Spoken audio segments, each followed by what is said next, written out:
Linda.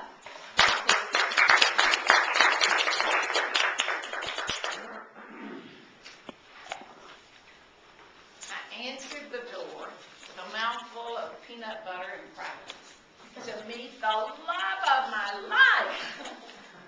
The deal was that an off-and-on romance had really come to life the night before, and I was running late, and I was hungry because I'd been too excited all day to eat, and besides, this was a blind date.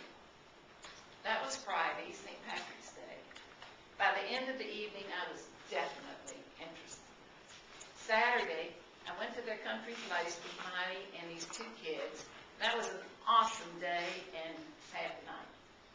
And Sunday, I reported to my friend Carol in detail. Monday, Carol went to school where she taught and listened to her friend Mary Kay all Twitter-pated about this new guy she met the night before on a blind date. Tuesday, Monty called from the airport and came directly over after an overnight trip to New York. And after he'd been there a while, I asked him, how'd you like Mary Kay?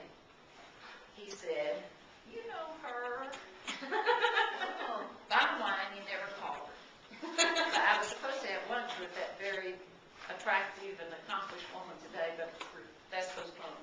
But that was the beginning of a wonderful and fun friendship with Mary Kay and Don.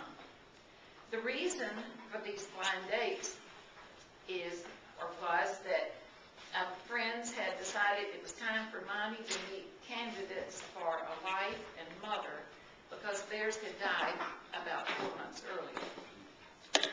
5 months later, Monty and I got married, and I adopted Scott and Nancy. I want to tell you about my very romantic proposal. You be the judge.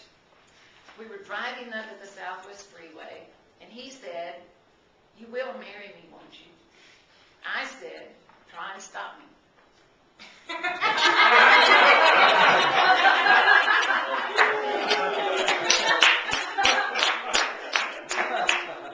We didn't add any children to our family. We had 2 great kids. We would have been perfectly willing to add more. But I remember thinking after a while, it's probably just as well, because if we'd had children, they would have been girls, they would have been 12 feet tall, they would have had noses to here and feet to here. The facts behind that are that I went to a small town high school, and where the only thing for a girl was to be 5'2" and a majorette. I didn't make peace with being tall for a long time. Number 2, our noses are exactly alike. Number 3, my long feet have been an item to contend with for a long time, and his are no shorties. So, we've lived in 3 houses in Houston, and we like our present location the best. Although the second house was in a gorgeous neighborhood, and we were so excited, I remember, when we bought that house, that neither one of us slept or ate very much for a couple of days. The reason for the 2 moves is that Monty sold his company and started investing in raw land during the 70s oil boom. When it busted, the most saleable thing we had was our house. So we sold it. That went fine.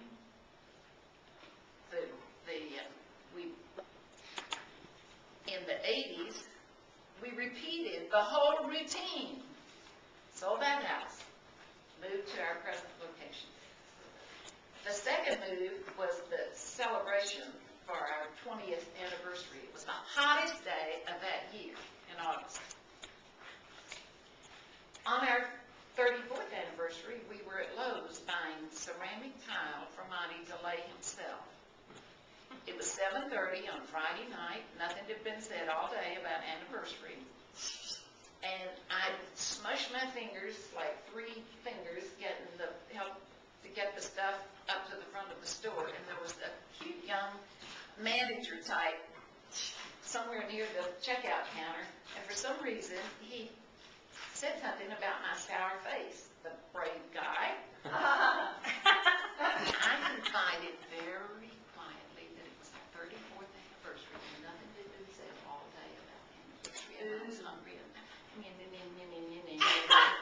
and he said, the 34th anniversary, that's the ceramic tile anniversary, isn't it?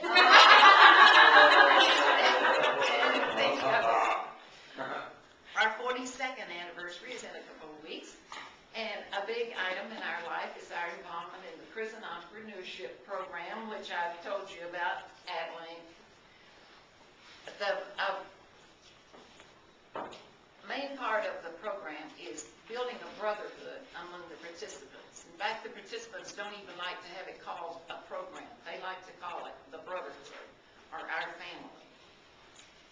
And in order to break down their tough guy act and to persuade them that there is a lot of fun to be had in a sober world, and as an icebreaker during events when business executives and volunteers come to help them with their business study and cheer them on, one of the fun things we do is the chicken dance. And Monty loves the foolishness, and wouldn't you know, a friend of ours found this awesome birthday card and sent it to Monty on his birthday.